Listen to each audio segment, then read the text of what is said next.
O Yuri Pita, com o comentarista Caio Coppola e o advogado Vitor Marques. O presidente Lula se encontrou com o ministro das Relações Exteriores da Rússia, Sergei Lavrov. A reunião ocorreu no Palácio da Alvorada. Lavrov está no Brasil para a reunião de chanceleres no âmbito da presidência do Brasil no G20. Os ministros das Relações Exteriores ocidentais atacaram a Rússia pela invasão da Ucrânia, enquanto Lavrov ouvia, segundo diplomatas presentes à reunião. A guerra está prestes a completar 2 anos. Esta é a segunda vez que Lula recebe Lavrov no atual mandato. Em abril do ano passado, o chanceler russo também veio ao Brasil.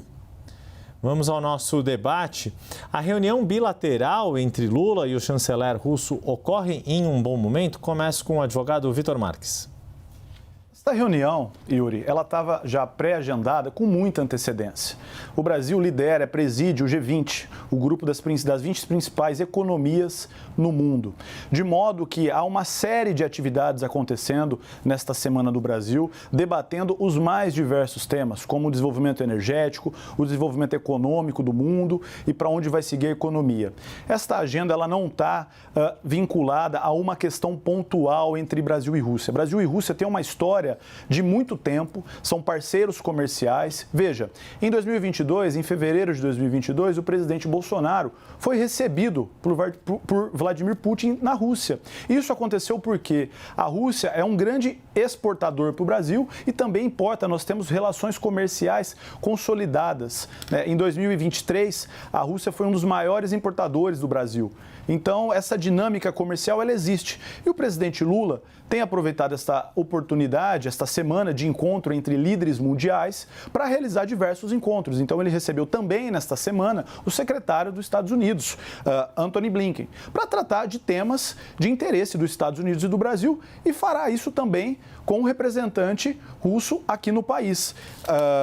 Isso demonstra o protagonismo que o Brasil retomou e havia sido perdido durante os últimos 4 anos na condução do ex-presidente Bolsonaro. Hoje, tudo que o presidente Lula faz, tudo que ele fala, os seus atos, têm relevância mundial. E ele tem cumprido, exercido esse papel como líder mundial, dialogando com todas as nações, dialogando com a China e dialogando com os Estados Unidos, dialogando com a Rússia, dialogando com a Ucrânia. E isso, o que o Brasil busca é a autodeterminação dos povos, é a soberania dos povos, é o diálogo e a paz, é a prosperidade. É isso que o presidente Lula tem defendido e, desta forma, tem conduzido o Brasil e reposicionado o Brasil, de modo que hoje o Brasil ele é ouvido, ele é respeitado pelo mundo todo. Mesma pergunta a Caio Coppola. A reunião do presidente Lula com o chanceler russo Sergei Lavrov ocorre em um bom momento? Não, nesse caso é impossível discordar aí do preâmbulo da resposta do doutor Vitor. Essa é uma reunião certamente agendada há muito tempo e o seu cancelamento traria a repercussão mais negativa, né, do que a sua realização. As críticas que podem ser feitas, nesse caso, dizem respeito ao duplo padrão do senhor Lula da Silva. Na esteira daqueles comentários muito infelizes sobre, enfim, o conflito no Oriente Médio, ele afirmou que o que estava acontecendo na faixa de Gaza nunca existiu em nenhum outro momento histórico. Aliás, existiu quando Hitler resolveu matar os judeus, fecha aspas. Estou fazendo essa comparação infeliz entre a faixa de Gaza e o Holocausto.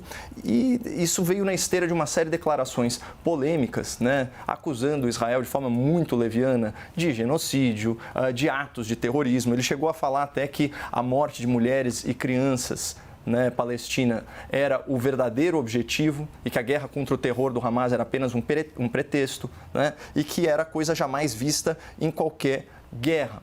Aí, olha só a hipocrisia dessa declaração, considerando o contexto que ela foi feita. Ela foi feita na Etiópia. A Etiópia, por sua vez, embora seja liderada por um primeiro-ministro, vamos falar até abertamente, um ditador que ganhou o Prêmio Nobel da Paz em 2019, atualmente, né, é ponto pacífico no debate público e há uma série de denúncias nesse sentido. Né? Trata-se de um regime que oprime o povo tigré, né, inclusive com o cerco a milhões de pessoas, massacres cometidos à luz do dia. E Lula discursa contra o genocídio na Etiópia após se reunir com esse líder acusado aí sim formalmente por crimes bárbaros contra a humanidade. Nenhum pio do líder petista. E agora, por ensejo dessa reunião com o embaixador russo, será que o Lula falou sobre as crianças vítimas da invasão ilegítima e ilegal da Rússia à Ucrânia? Invasão que tornou Vladimir Putin um grande pária, a ponto de ele não poder sair do seu país e ir para nações que são signatárias, como é o caso do Brasil, do Tratado de Roma, né, do Tribunal Penal Internacional, sobre o risco de ser preso. Bom, para vocês terem uma ideia aqui, a ONU divulgou um balanço de crianças mortas e feridas na Ucrânia por ocasião da invasão russa, e isso já no mandato do seu Lula da Silva. Então, esse é um dado até antigo, de junho do ano passado. Ele já contabilizava aqui 500 vítimas infantis fatais. Alguém ouviu uma palavra desse suposto grande pacifista em defesa das mulheres e crianças ucranianas? É óbvio que não. Porque, aqui me permita a vênia, doutor Vitor, ele não é um grande humanista. Não. Ele defende a sua posição geopolítica, que é do quê? De desalinhamento com o Ocidente, com os Estados Unidos da América e alinhamento com as potências asiáticas, especialmente a Rússia e a China, praticamente uma marionete dessas potências. Tanto que, ao contrário do que foi colocado aqui para o telespectador, a forma como as declarações de Lula estão reverberando, principalmente nessa questão da Ucrânia, elas são muito deletérias para as nossas relações exteriores. Faço questão que o nosso espectador procure aí nos mecanismos de busca como a imprensa francesa, que sempre foi muito amável, né, com o líder petista, como ela se refere a Lula hoje em dia. Lula, la decepção. Assim mesmo, em português. Ou Lula, le faux ami des occidentaux, o falso amigo do Ocidente. Por quê? Porque ele atua como proxy, como embaixador dos interesses russos, né, que está praticamente aí com, vamos dizer, a espada no pescoço da Europa na questão energética e também de vários outros insumos. Né? A gente sabe da importância, enfim, das commodities russas, né, na economia global. Então, o que chama atenção no caso do Lula é esse duplo padrão. Ele só condena, né, publicamente as mortes das mulheres e de crianças na faixa de Gaza, utilizando inclusive dados muito controversos, e aqui eu me refiro explicitamente a todas aquelas informações que são transmitidas à imprensa global pelo Ministério da Saúde de Gaza.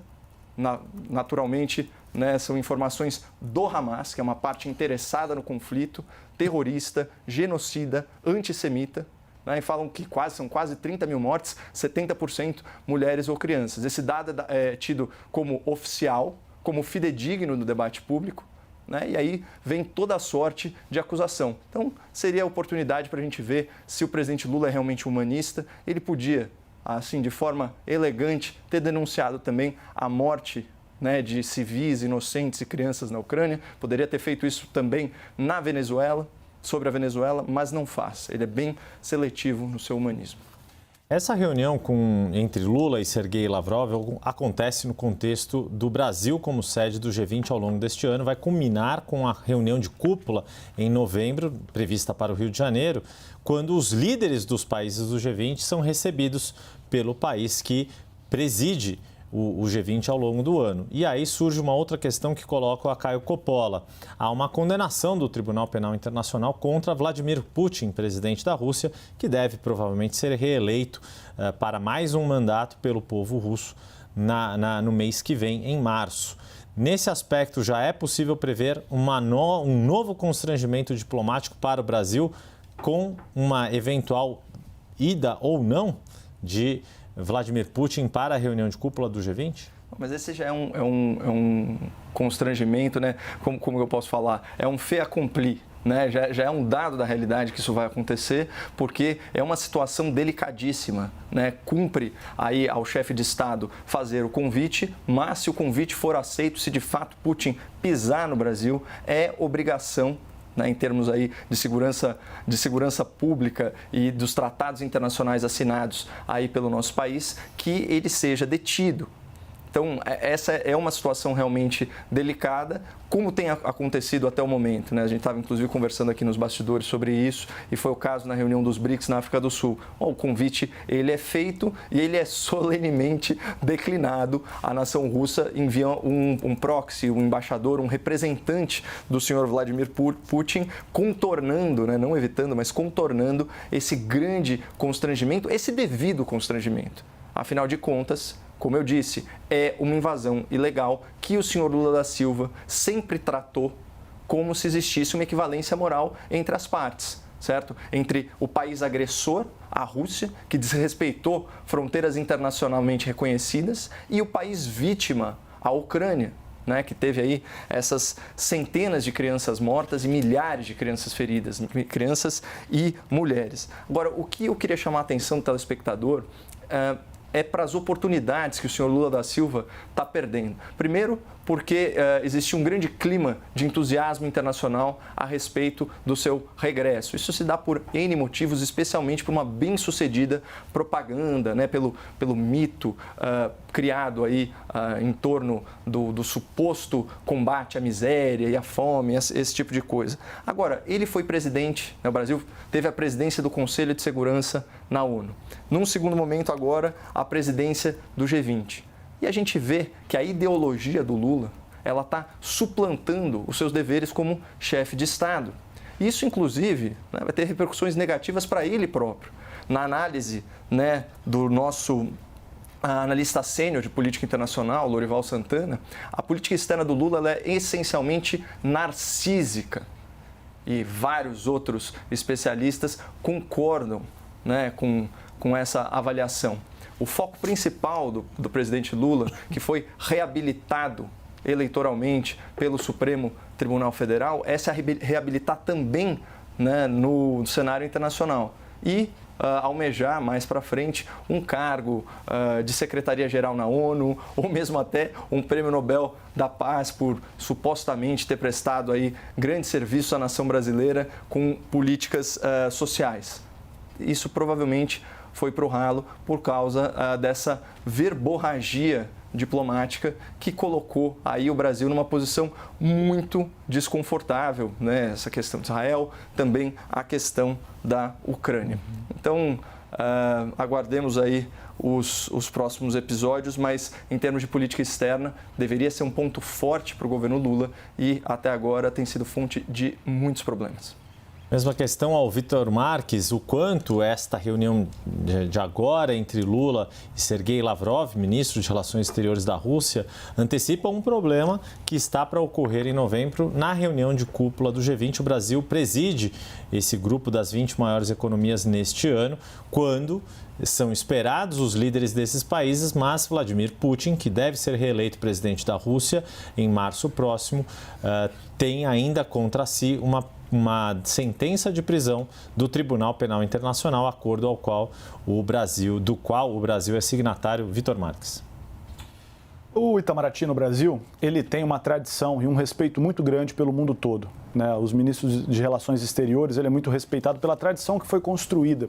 E com a volta do presidente Lula, isso escalou. E aí eu até concordo com o Caio. Mas, na verdade, Caio, a gente concorda pelos motivos distintos. O presidente Lula e o Brasil se reposicionaram por conta da sua trajetória, do seu respeito e da construção da paz que ele pretende para o mundo e também para o Brasil. Caio, quando você lembra de uma manifestação que houve recentemente, você corta um tópico importante que o Lula diz: ser humanista é condenar os ataques perpetrados pelo Hamas contra os civis israelenses. E aí é o seguinte, eu acho que a gente tem que sair, a polarização ela deve existir naquilo que ela tem de bom. Nem tudo que acontece no mundo tem a ver com Lula e Bolsonaro. Nós temos que ter compaixão pelo próximo, por todas as vidas que foram retiradas, por todas as dores causadas, para que a gente possa construir uma solução de paz para o mundo. É isso que se busca. Aqui não dá para aproveitar de fatos internacionais, políticos, de fatos e tragédias tristes para trazer isso para o debate interno e usar disso para fins políticos de defesa de lado A ou de lado B.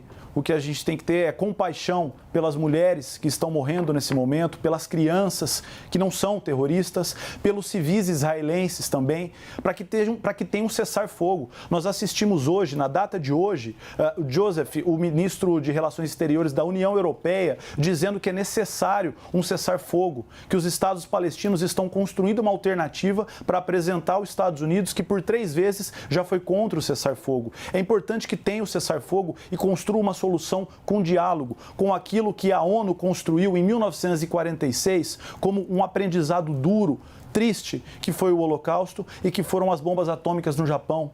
Ali foi construída uma Carta Mundial de Defesa da Dignidade Humana, da cidadania, dizendo que todos são iguais, que nós devemos respeitar o próximo, seja o próximo quem for, seja o próximo de qual religião for, seja o próximo de qual ideologia for.